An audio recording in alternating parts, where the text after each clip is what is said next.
जा मो कानरे थरे जी थाउ थाउ एई संसार रे प्रतिक्षण मोहि काहिकी मरे।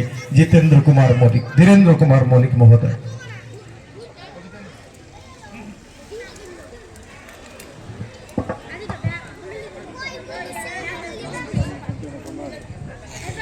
समस्त को नमस्कार। कवितार शीर्षक प्रति क्षण मुहि काहिकी मरे। श्रीमंदिर जगा बाहरी आसी तू कही दे जाम कानरे थरे जी थाउ थाउ एई संसार रे प्रति क्षण मुहि काहिकी मरे।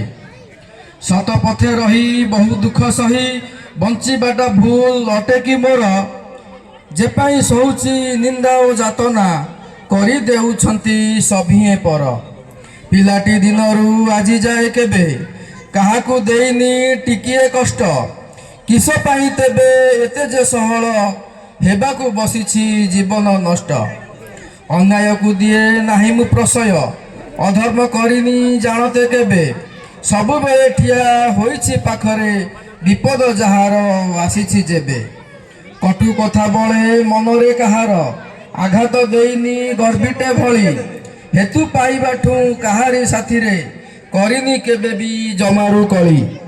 एहा परे मध्य युवा अवस्था रे अलड़ा हेउछि समाज पाई धन नाही बोली तुच्छ भाबी सर्वे पास मोर जमा मारंती नाही। जेउठी को जाए पाए असम्मान छोट नजर रे देखंती सबु कुहंती गरीब जानी तू रखिता आम समकक्ष केबे न होइबु।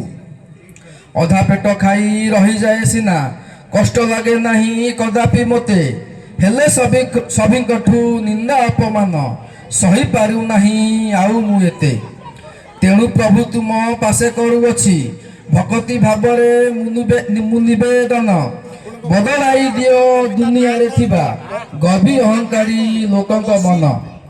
केही भी जमिति गरीब लोकंकु भाबिबेनी तुच्छ अयोग्य बोली श्रद्धा सम्मान देबे सबु बेले साथी रे मिसिबे अंतर खोली। तेबे जाई आउ लागिबनी दुख जेते भी गरीब होइले सुधा दुख कष्ट जहा आसीबो जीवने बंचिबा पाई से हेबनी बाधा। धन्यवाद। धन्यवाद कवि, सुंदर कविता। एबे मो जीवन सखा कवि भाव